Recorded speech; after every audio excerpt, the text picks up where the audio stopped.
go ahead and get started here. And the question about which topic you want to discuss today, the reason we asked that is that a little bit later in the meeting, we're going to break out into different sessions to discuss either the market facilitation, the climate and ag, or the livestock and nutrition or youth and ag. And so if you could send me a chat with your preference, or I'll reach out to you and just ask which breakout you're most interested in joining so that you are placed in the correct one, that would be great. And with that, I will go ahead and to Andrew.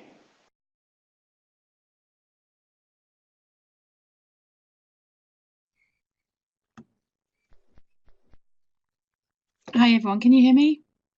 I'll just get a thumbs up in the box.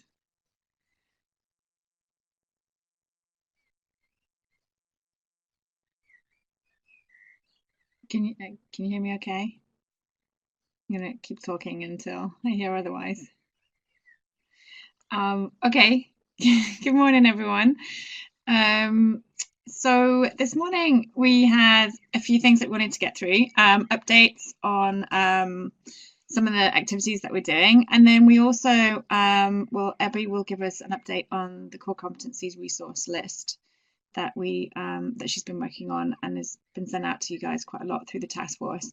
And then we also wanted to really test our technical Adobe connection and see if this works or not. But we wanted to break out into a couple of groups and dig into some of the regional knowledge sharing meeting sessions that will be held in Uganda in September, to just get some feedback from you all on what you thought would be most interesting for us to cover within some of the topic areas we've already pulled out, and then we can come back and have a final kind of group discussion on those pieces. So to move us on, so we can get through this to the discussion time. So just a quick update from me. Some of you that have been members of the task force may have heard of these tools for a while, but we have a agroforestry tool, post-harvest losses and financial planning that I think at least 2 of those have been commented on by the task force in the past.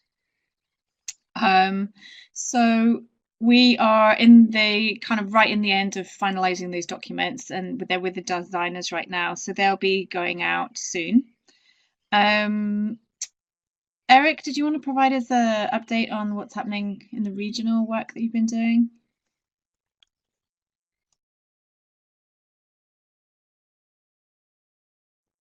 For those who do not know, I am based out of the Uganda TOPS program with a focus with East and Southern Africa.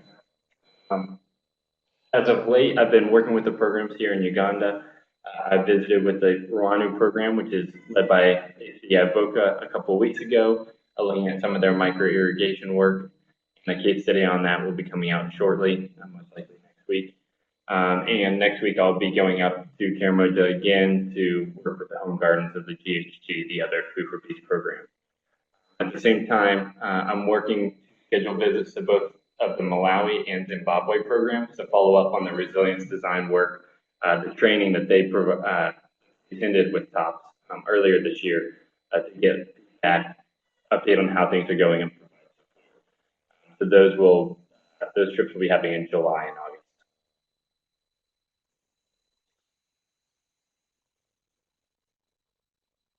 And the first case study did come out last month. We will continue to put out case studies on a monthly basis. If any of your programs are doing anything that like help with documentation and sharing it out with the food security community, let me know, and I'd love to schedule them for a case study. Okay, back to you, Andrea. Great, thanks, Eric. And I think that case study's been sent out to the task force already, but we can send that out again as an example of what Eric did on the last one in Ethiopia. And as he mentioned, part of that, the reason for doing these case studies is really just to highlight some of the things that are working, to kind of maybe highlight some promising practices that people have been working on, and just use it as an alternative way to kind of share some information about specific elements. So get in touch with us if you're interested in having a case study kind of cover something that you're working on. Abby, do you want to give us an update on the communication side? Yes, thanks, Andrea.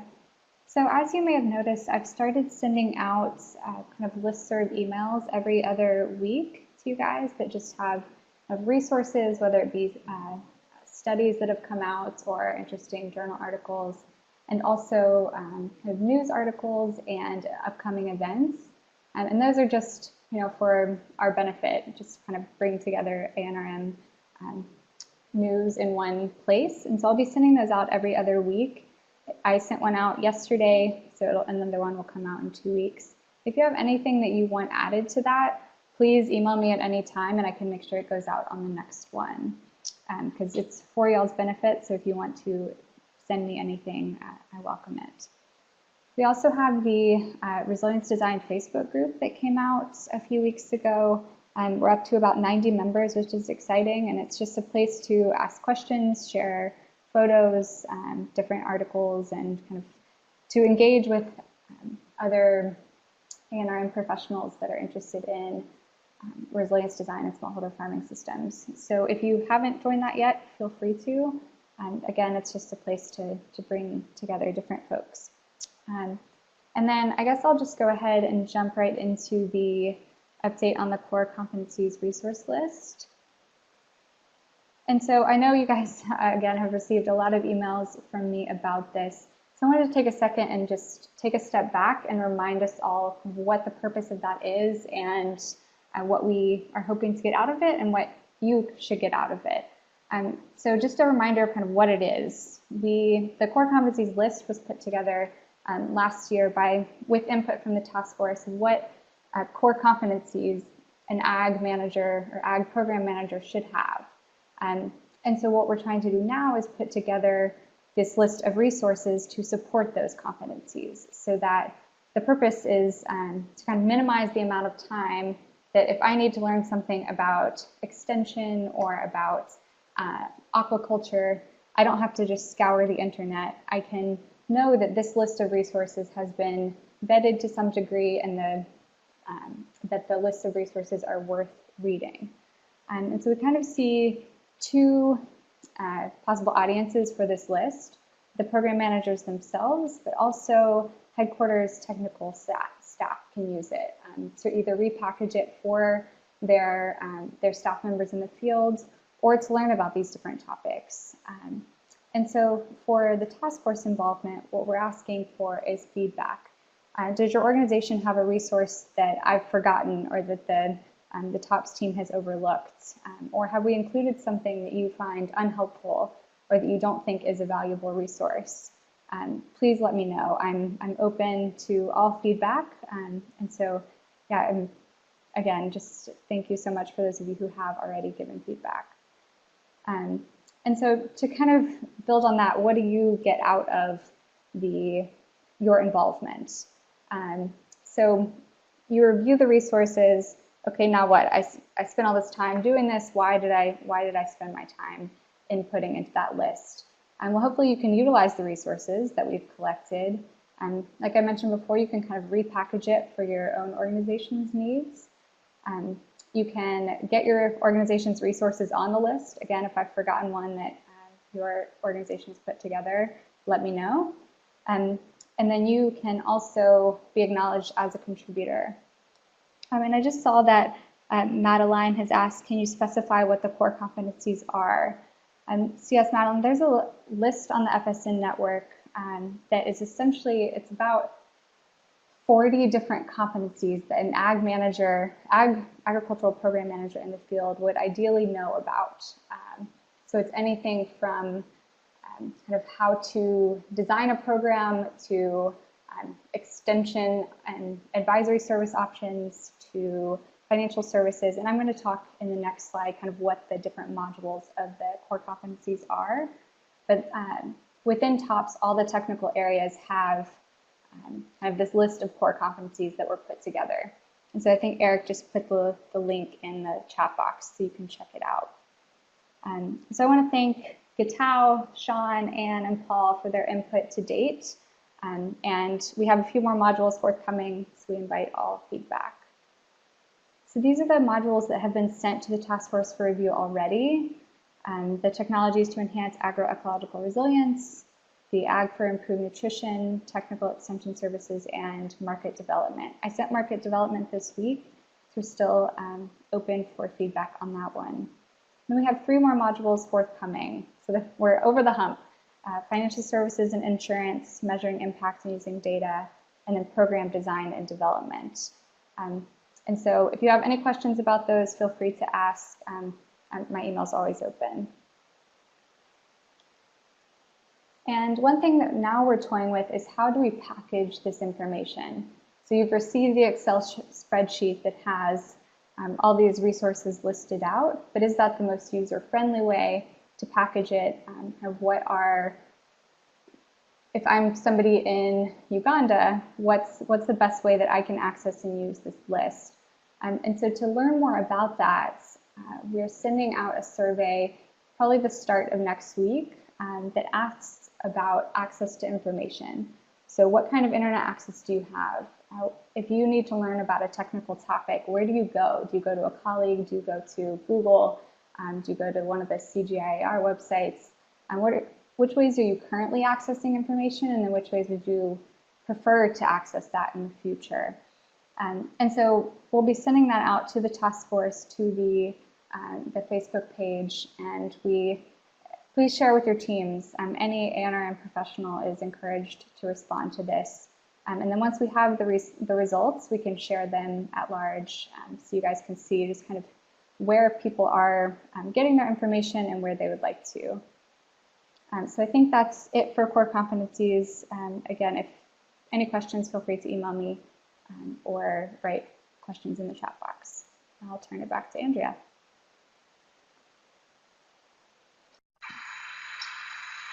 Thanks, Abby. And just a note that Abby attached the resource list that she sent out already to the email that she sent out this morning. So you should have that in your inbox as well. But if there's any information on that you'd like, then feel free to drop us an email as well. Just before moving on to the knowledge sharing meeting piece, I also just wanted to welcome all of you and thank you all for joining the call, but also to Norman. Norman is joining us as an intern for a couple of months. We'll be based in Washington from kind of mid-June until towards the end of August. And he's going to be working on some of the climate-related work, pulling together some resources and information, as well as kind of the general TOPS work that we do as well. So I just want to say hi to Norman and welcome to the team for a few months, Norman. Okay, so moving on to the Uganda knowledge sharing meeting. Now, for those that don't know, I think everyone pretty much does, but so this is one of the large events that we have on TOPS. We have normally 2 a year, normally one in DC and one in the field.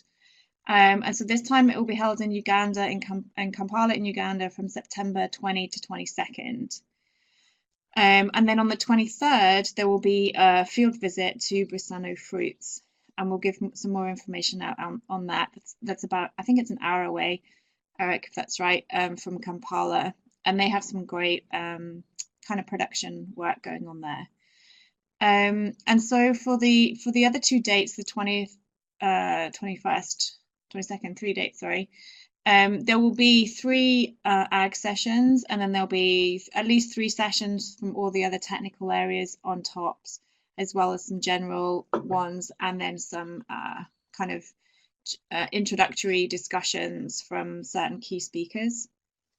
And so what we wanted to do, we've reached out through the knowledge management team to get feedback in general on content for those sessions.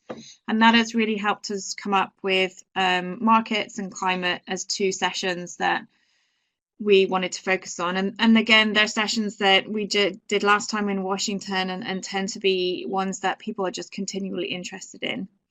The third one, we did a youth and ag one in Washington, and that was a great session and produced some great discussions. So we could do something along those lines again, or given where we are, we could look at livestock. But within those sessions, we have a couple of speakers identified, but what we wanted to run by the task force today was just to kind of brainstorm some of the key threads or subtopics that we might want to kind of make a focus within each of those sessions. And I know this platform is always really hard to talk and to raise your questions, so we're going to try this breaking people out into groups to kind of have side discussions around those technical areas. So Abby, I think we have 9 people. Yeah, so we can break into 3 groups. And Abby, you're just going to break us up, I think, based on what people put in at the beginning. What we need to do in each of those sessions as well is have somebody take notes on each of those sessions, and then we'll come back at the end and one person from each group will just present out for a couple of minutes. And we will also be able to see the notes on the screen as well. Abby is also at the bottom. You'll see there's a documents section, and there is the Uganda KSM session overview, so you can download that if you want to.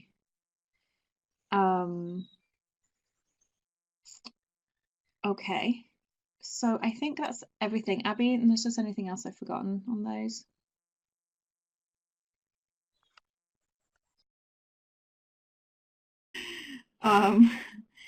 Okay, thanks everyone. That was great. That it worked, kinda. That was cool. Apart from Madeline, maybe. We have 20 minutes, so let's give 5 minutes just for each of the groups, or maybe like a couple minutes actually, a little bit less than 5 minutes for each of the groups to present out. And then we can come back together at the end and just have some kind of general points. So let's just go from left to right. The market group, does somebody want to just present out a quick summary of that discussion?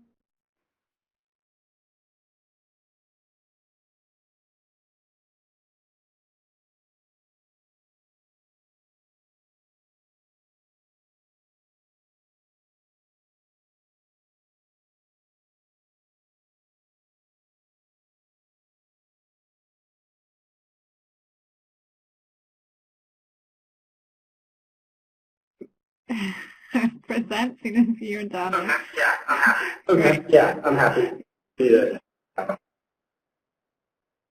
Okay, we were the market facilitation group. I would say, and multiple times in our conversation, we came to how do we target, how do we focus on the specific target group that we're trying to achieve, and how do we do that during the life of the program, and then how do we continue that afterwards. So one of the things that was shared was training has some nutrition-sensitive agriculture training material. So this is in the life of how do we get our market work have a nutrition impact. Also, Dan talked about how do we want to target parents and caregivers, and there's been results that show by targeting parents and caregivers of 0 to 5 have more of an impact on the stunting indicator that we're trying to do. So that it's not just about the economic benefits, but it's going to the target group that we're really interested in. And then some of the questions that we have and what we'd like to learn and discuss from that is how do we make sure that it goes beyond the life of the program. So as we operate in a free market and take away this program, even if we were successful at targeting the right group, or if we had the right focus of nutrition or income or whatever we're trying to do within our value chain or market work, how do we ensure that free market influence is still influencing the right target group after the program has exited? And I don't think we have too many examples or answers of how we can ensure that or be effective. So that was a lot of our conversation, I feel like. And we had several examples of different relationships being facilitated in programs, contracts linking the farmers to buyers, village agents on input and output markets. We talked a little bit about the seed market. I'm going to pose the question of how we can give more power to cooperatives to produce and market seeds. So a lot of these areas that we work at, if they're remote, the access to seeds might not always be there. The issues of counterfeit. How do we get around that of empowering cooperatives produce and market seeds in these areas? And he shared a little bit about our experience in Senegal. So what we kind of talked about was the seed market and the influence of that, and then the target audience within our market facilitation work.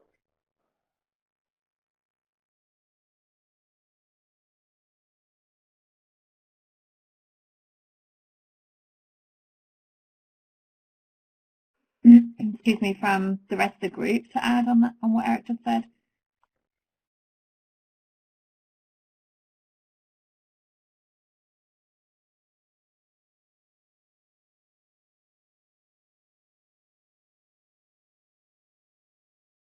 I'm guessing no. And any other questions from people that weren't in the group for this team? I guess, so I had one question. As soon as I've got the microphone, I can jump in. Just in terms of targeting the audience, did you talk any more about what that might look like and whether programs have done that already, or have specific ways of targeting specific groups within? So I guess we're talking mothers, young children, that kind of stuff. Yeah. So did you come up with any examples that we might be able to pull into that session?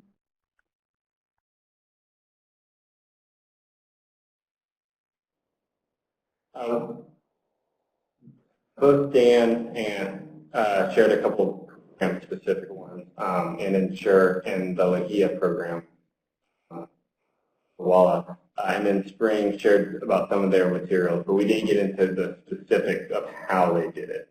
And that's something we can definitely follow up on. Okay, great. Okay, so that sounds like it's moved us forward in some of our thinking, actually, so that's great.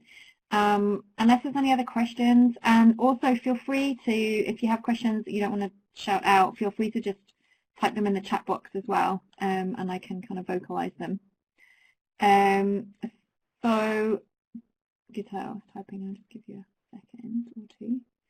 And while Guitar's typing, we can move on to the climate breakout. Did we have a volunteer to report out on that one? I'll do it. Thanks, Guitar. Guitar here. Go ahead. Okay. Yeah. So our discussion on the climate resilience ANRM sphere. We thought it would be very interesting to do some follow-up on the training that's been done on designing for resilience and smallholder farming systems. It started with the agroecology training that was done in DC, a workshop on that, and then they've had 2 sessions, one in Malawi and one in Zimbabwe. So we feel this meeting in Uganda would be a good time to review and see how the implementers able to apply some of these principles to strengthen climate change resilience in their programs. We should have some examples from the Ensure program in Zimbabwe that's run by World Vision, but also hoping to get contributions from others in this area. So we are hoping that we can get information, feedback, people to participate, to share constraints, lessons learned, and opportunities for applying this particular approach, and even for scaling up and building sustainability beyond the life of the program. Tied to that is the management of demonstration sites. They are critical to designing for resilience and for CSA, promotion of CSA practices. So we would hope that part of the conversation would be on how do we manage our demonstration sites better, how do we measure the results and even make the approach much more equitable and sustainable. we might have an opportunity. It'd be interesting to look at behavior change programming and how that's integrated into the Designing for Resilience approach. So that was discussed. And then something else that came up that Norman brought up that was quite interesting is the issue of engaging with policymakers. He highlighted the climate change negotiations process led by the UN, where each country has had to develop INDCs, which are intended nationally determined contributions. And we feel that the projects that we are implementing and the CSA activities that we are doing contribute to the national framework and the national strategy around CSA. But it would be good to engage policymakers, whether it's people from USAID or even use Uganda as an example, and see nationally how do DFAPs and the programming that we do, how do they kind of link into that process of climate change strategies at a national level.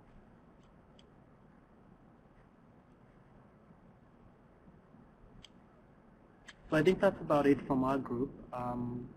Those, I think, were the main points. Norman and Abby, please feel free to add if I've missed anything.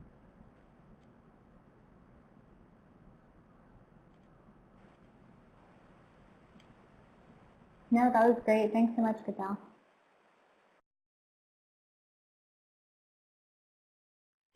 Now, any other questions from anybody else on that one? I think the policy bit is an interesting piece that we haven't really addressed before.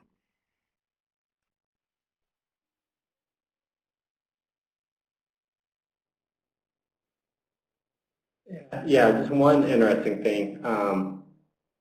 The speakers that we're thinking about having at the session is also the farmer whose site we're going to go visit that Friday. He's a local farmer. Him and his wife were named one of the 50 Ugandan farmers in 2014. Also, it's Climate Smart Ag Task Force of Uganda, the local government, and his role is to represent the smallholder farmers. Everybody else on the task force is PhD level university workers, and he is the practitioner basically, as they're going to try to come up with a high-level report on climate smart ag in Uganda.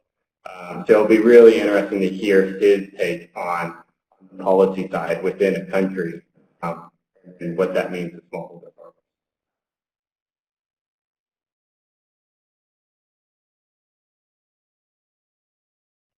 Thanks, Eric. I think that could be a really interesting thread, actually. Okay, lots to think about on that one. That's great. So we'll move on to the livestock versus youth, or could include youth session. Sandrine's, that was just me and Sandrine in the end. Sandrine's internet's not great, so I'll just give a quick summary on that one. I think if we just hop down to youth and ag first. So we did a youth and ag session in the last FSN Network meeting in DC, and it was a lot of interest around that. It's also an emerging theme within Food for Peace, becoming obviously more of a focus for the work that they're doing. So it would obviously be good timing to do a session on that. But we did talk about kind of most of the youth work that we've seen or has been, we talked about, I guess, in a lot of sense then, was around youth employment, which is something that, yeah, some of the projects have done more on. But if we wanted to give it more of an ag perspective, which would be not more interesting, but I think would be an interesting angle, because that's the piece the broader piece that's harder to tackle maybe. There perhaps isn't as much experience on that. And so we could still have a session around that, but it could be more of a discussion around some key pieces rather than kind of presentation of what has worked and knowledge sharing. And we could also kind of include what's different in design and implementation when we're targeting youth, so the design piece and the implementation piece. So they were just some initial thoughts on the youth and ag. So then on the livestock, we had livestock nutrition, but so on that specific element, we thought that it could be really interesting, but we're just not sure, given that often there's fewer people working on livestock anyway, to kind of pull out the nutrition focus.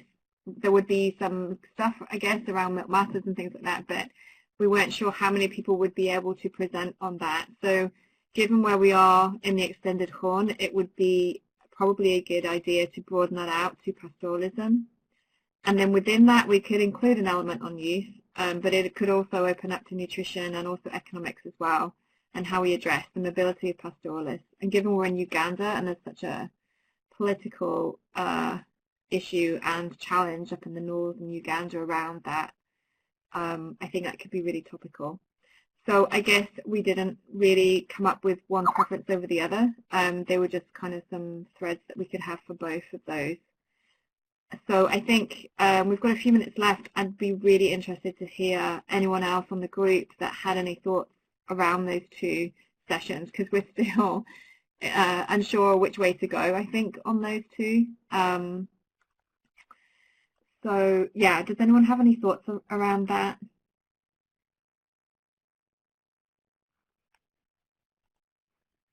Or Sandrine, maybe you wanted to add if your system's working.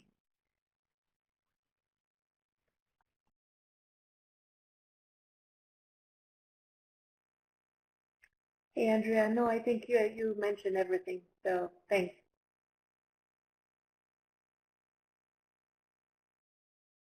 Okay, so Dan, Gitta, Madeline, Norman, do any of you guys have any thoughts, just at least, and Amadou, from kind of the programs you've seen or some of the programs that you were doing that might sway one way or the other?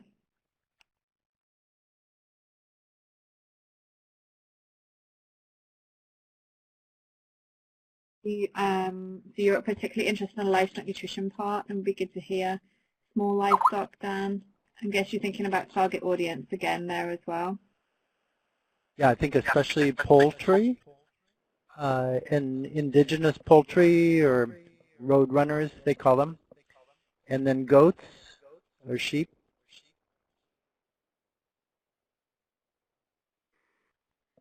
I know one of the projects in Malawi is focused on pigeons as well. It might be an interesting one. Yeah, and I would, it's kind of tied to the demonstration sites piece, but one of the things we are looking at in Zimbabwe is how do we better integrate livestock production practices in demonstration plots, and how do we cater for different audiences, because even with livestock, women and men have you know, interests and different influence when it comes to different categories of livestock. So I think it'll be interesting. Yeah, and I think, as you said, for the region where this conference is going to be held, this would be, we'd get a lot of people providing good feedback, I think.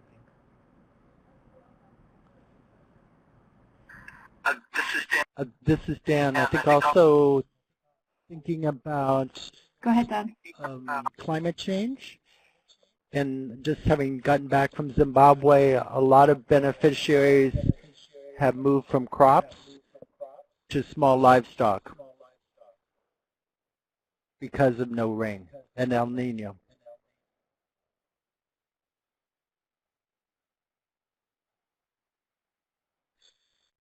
Great, thanks, Dan. So yeah, basically looking at diversification in a way as well.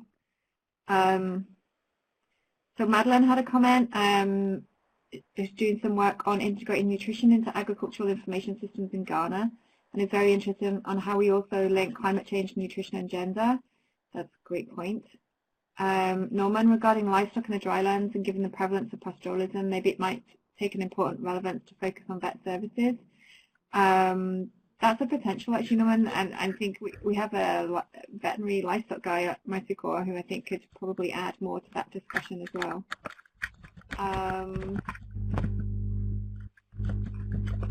Can you hear me? Yeah, go ahead.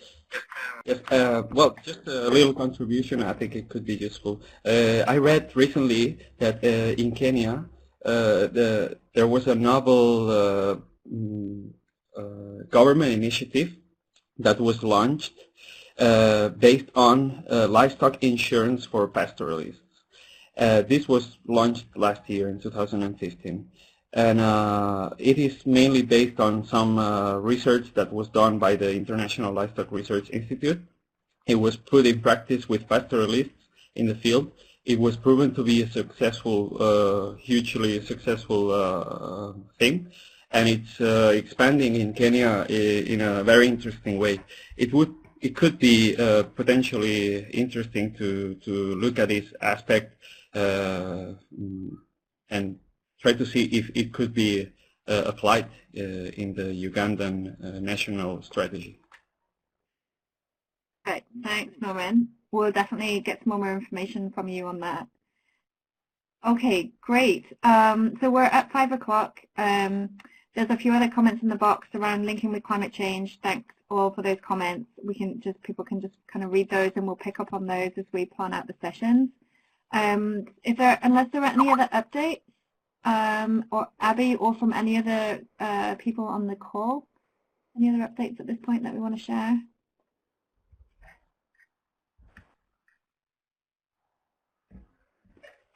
We're good. All right. Okay. Thanks everyone for joining the call. We'll get back to you with summary notes from the discussion and kind of next steps to move forward. Thanks for the great discussions. I really liked the breakout piece. I hope you did too, and it worked, which was perfect.